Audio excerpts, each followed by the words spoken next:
Guys, இன்னைக்கு நம்ம என்ன பார்க்க போறோம்னா 10th standard 5 mark important question சீரிஸ்ல ஃபர்ஸ்ட் சாப்டர் தான் பார்க்க போறோம். ஃபர்ஸ்ட் சாப்டர்ல நம்ம எல்லா சம்மே போட்டாச்சு. இதுதான் லாஸ்ட் சம். சரி வாங்க இன்னைக்குள்ள क्वेश्चनக்குள்ள போலாம். இன்னைக்குள்ள क्वेश्चन என்ன சொல்லிருக்காங்க பாருங்க. எடுத்துக்காட்டு 1.24ல f(x) 3x + 1 g(x) x + 3 ஆகியவை இரு சார்புகள். மேலும் இந்த சமன்பாடு சமம் சொல்றாங்க. அதாவது g சேர்ப்பு f சேர்ப்பு f(x) f சேர்ப்பு g சேர்ப்பு g(x) எனில் x ஐ காண்புன்னு கேக்குறாங்களா. அப்போ நம்ம இந்த சமன்பாடுல இந்த ரெண்டு வேலையை கண்டுபிடிச்சிட்டு இந்த ரெண்டு வேலையை ஈக்குவல் பண்ணோம்னா நமக்கு வந்து ஆன்சர் கிடைச்சிடும். இவ்வளவுதான் இந்த क्वेश्चन.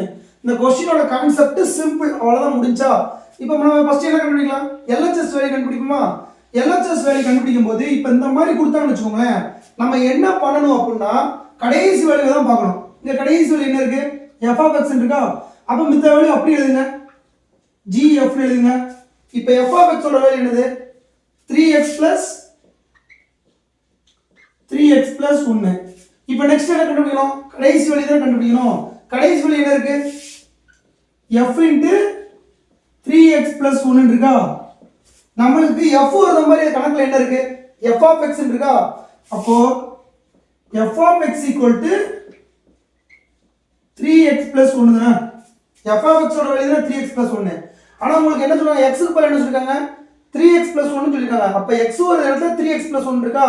அப்போ இந்த சமன்பாடுல x எங்க வருதோ அங்க 3x + 1 போடணும். அப்ப 3 * x க்கு பதிலா என்ன போடணும்? 3x + 1 போடுமா? 3x + 1. அடுத்து மிச்சம் என்ன இருக்கு? சமன்பாடுல +1 இருக்கா? இதுதான் நம்ம இந்த கணக்குல வந்து கொண்டு வந்திருக்கோம். புரியுதா? இப்போ அப்ப என்ன பண்ணனும்? இந்த சமன்பாடுல g * f(3x + 1) ஓட வேல்யூ என்னது? 3 * 3x + 1 + 1. இந்த கணக்கு புரிஞ்சா? இந்த ஸ்டெப் புரிஞ்சா? ஒண்ணுமே கிடையாதுங்க. இங்க f(x) இருக்குல, f(x) ஓட வேல்யூ 3x + 1 தெரியும். ஆனா இங்க உங்களுக்கு என்ன இருக்கு? f(3x + 1) இருக்கா? அப்போ உங்க x ஒரு இடத்துல என்ன இருக்கு? 3x + 1 இருக்கு. அப்ப x எங்கெல்லாம் வருதோ அங்கலாம் 3x + 1 அப்ளை பண்ணோம். அப்படி அப்ளை பண்ணோம்னா இந்த மாதிரி வருமா? இப்போ இத சிம்பிளிஃபை பண்ணுங்க.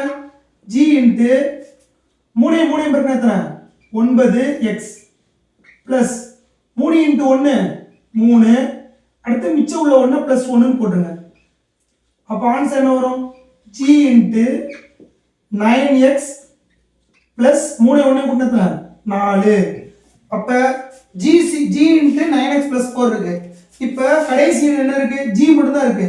g(x) ஓட வேல்யூ என்னது? x + 3. அப்ப எழுதிக்கோங்க, g(x) = x + 3. ஆனா உங்களுக்கு என்ன இருக்கு? g(9x + 4) இருக்கா? அப்ப g(9x + 4) இங்க x க்கு பதிலா என்ன இருக்கு? 9x + 4 இருக்கா? அப்படியே அப்ளை பண்ணுங்க. 9x + 4 x க்கு பதிலா போட்டாச்சு. அதுக்கு அப்புறம் என்ன இருக்கு? +3 இருக்கா? இத அப்படியே அப்ளை பண்ணுங்க. 9x + 4 + 3. அப்ப ஆன்சர் என்ன வரும்? 9x + 7. இதுதான் எதோட ஆன்சர்? LHS ஓட ஆன்சர். இத ஒரு கட்டம் போட்டு வச்சுக்கோங்க. இதே மாதிரி RHS கண்டுபிடிக்கணும். RHS கண்டுபிடிக்கலாமா? நீங்களே வீடியோ வந்து பாஸ் பண்ணிட்டு போட்டு பாருங்க பாப்போம். RHS =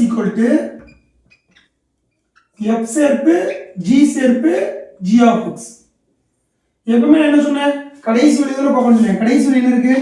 g(x) இருக்கு. அப்ப மத்த எல்லாத்தையும் அப்படியே எழுதிக்கோங்க. f அப்படியே எழுதிட்டேன், g அப்படியே எழுதிட்டேன். g(x) ஓட வேல்யூ என்னது? x + 3. இதுனா g(x) ஓட வேல்யூ. இப்போ அதுக்கு அடுத்து பார்க்கணும். உங்களுக்கு கடைசி வேல்யூ என்ன இருக்கு? g(x + 3) இருக்கு. இப்போ g வந்திருக்கா? கணக்குல g எங்க இருக்கு? g(x) இருக்கு. அப்போ g(x) ஓட வேல்யூ என்னது? x + 3. உங்களுக்கு கணக்குல என்ன இருக்கு? g(x + 3) இருக்கா? g(x + 3) இருக்கு. இங்க உங்களுக்கு கணக்குல x வர இடத்துல என்ன இருக்கு? x + 3 இருக்கா? அப்போ x வர இடத்துல என்ன பண்ணனும்? x + 3 போடணுமா? அப்ப x வர இடத்துல x + 3 போட்டோம்னா இந்த 3 சேர்த்துக்கணும் அப்படியே. அப்ப ஆன்சர் என்ன வரும்? x + 6 வருமா? அப்ப f * x + 6. இந்த ஸ்டெப்ல இருந்து இந்த ஸ்டெப் எப்படி இருந்துச்சு தெரிஞ்சா, இந்த ஸ்டெப் வந்து இதுக்குள்ள வரும். இதோட ஆன்சர் தான் இது. நெக்ஸ்ட் என்ன பண்ணணும், இங்க ஒரே ஒரு கணக்கு தான் இருக்கு, f ன்னு இருக்கு. f சார்பு என்னது, f of x equal to 3x plus 1 f of x equal to 3x plus 1. உங்களுக்கு கணக்குல என்ன இருக்கு, f of x plus 6 இருக்கா, x plus 6 இருக்கு. இப்போ x ஓட வேல்யூ என்ன பண்ணனும், x plus 6 போடணுமா, அப்ப 3 into x plus 6 plus 1. இப்போ 3 உள்ள மல்டிப்ளை பண்ணுங்க, 3x plus 3 18 plus 1. அப்போ 3x plus 19. அப்போ இங்க என்ன வரும், 3x plus 19. இது எதோட வேல்யூ, RHS ஓட வேல்யூ. இது எப்படி வந்துச்சு, இந்த ஃபார்முலா வச்சு வந்துச்சு. இது நம்ம போட்டு காமிக்கணும், அப்பதான் நம்ம வந்து மனப்பாடம் பண்ணாம எழுதிக்கணும், உங்களுக்கு வந்து சார்களுக்கு வந்து தெரியும். இப்போ நெக்ஸ்ட் கணக்குல என்ன சொல்றாங்க, இந்த ரெண்டும் சமம்னா x ஓட வேல்யூ கேட்குங்களா. இப்போ இந்த ரெண்டு வேல்யூ என்னது, 9x plus 7 equal to 3x plus 19. இப்போ உங்களுக்கு எது தேவை, x தான் தேவை. அப்போ x எல்லாம் ஒரு பக்கம் கொண்டு போங்க, நம்பர்லாம் ஒரு பக்கம் கொண்டு போங்க.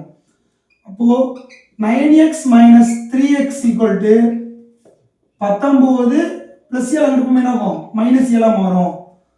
அப்போ 9x ல இருந்து 3x போனா மிச்சம் என்ன வரும், 6x equal to 19 7 போனா என்னது 12. அப்ப x equal to 12. இந்த 6 இங்க பெருக்கல இருக்காங்க, என்ன ஆகும், வகுத்தலா மாறும். அப்போ ஓரார் 6 ஈரார் பண்ண, அப்ப x ஓட வேல்யூ என்னது 2. இவ்வளவுதான் இந்த क्वेश्चनோட ஆன்சர்.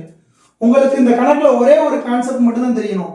முதல்ல எடுத்தோனே இப்படி ஒரு ஈக்குவேஷன் இருக்கு, இத கடைசி வேல்யூ எடுத்து எழுதிக்கோங்க. எடுத்து எழுதியாச்சா, அதுக்கு அடுத்து என்ன வேல்யூ இருக்கு, இந்த क्वेश्चनல கடைசி வேல்யூ என்ன இருக்கு, f ன்னு இருக்கு. நமக்கு f of x ஓட வேல்யூ தெரியும் 3x plus 1 ன்னு. ஆனா f of 3x plus 1 ஓட வேல்யூ தெரியுமா, தெரியாது. அப்போ உங்க x ஓட வேல்யூ என்ன இருக்கு, 3x plus 1 இருக்கு. அப்ப இந்த கணக்குல எங்கெங்கலாம் x இருக்கோ அங்கலாம் 3x plus 1 ன்னு போட்டு அப்ளை பண்ணனும். போட்டு அப்ளை பண்ணிட்டோம்னா நமக்கு இந்த வேல்யூ கிடைச்சிரும். அடுத்து g of x ஓட வேல்யூ என்னது, x plus 3. ஆனா உங்களுக்கு எப்படி இருக்கு, g of 9x plus 4 இருக்கு. அப்ப x ஓட வேல்யூ என்ன பண்ணனும், 9x plus 4 போட்டோம்னா இந்த வேல்யூ கிடைச்சிரும். இதே மாதிரி RHS அப்ளை பண்றீங்க, ரெண்டே ஈக்குவல் பண்றீங்க, ரெண்டே ஈக்குவல் பண்ணா x வேல்யூ கிடைச்சிரும். இவ்வளவுதான் இந்த क्वेश्चन. இத தாண்டி இந்த क्वेश्चनல டவுட் இருக்காதுன்னு நினைக்கிறேன். இந்த மாதிரி மாடல்ல இருந்து ஒரு சம் கண்டிப்பா கோர்ட்ல எக்ஸாம்ல வரும், நல்லா பார்த்து வச்சுக்கோங்க. அவ்வளவுதான் guys, thank you for watching, thank you.